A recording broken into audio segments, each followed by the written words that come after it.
using your whatever experience or knowledge that you have of polyamorous relationships, so not just people that just sleep around, like open relationship as we call it in these, but an actual polyamorous relationship between 3 or more people.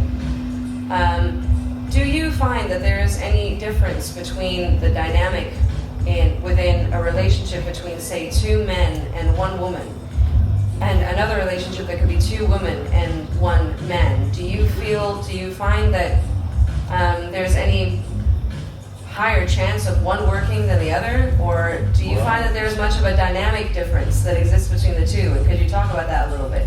That's very interesting. First of all, I need to excuse myself because I do not have polyamorous experience. I just figured you might know people who could. Yeah, no, I do know people, but just my first-hand experience is unfortunately not there. But it is really a question of consciousness, of like how far are you developed with yourself, and then I don't think it's sex dependent. It doesn't matter if you're a man or a woman, it depends how can you handle your fears.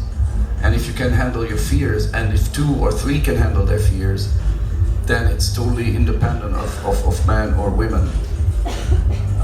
There's a lot of prejudice that women would be more, occupying the man. But I see it in LA, especially in the Burning Man scene.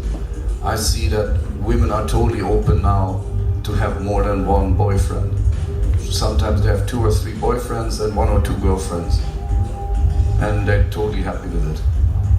But how it works out over the long run, that's really difficult, because when the dynamics change, your feelings change towards the one or the other, then you have to move on, you have to reform that. So it's always a dynamic that is on the work, it's in the work, it's not set in stone. It's more dynamic than a traditional heterosexual relationship. Yeah. Oh, thank you.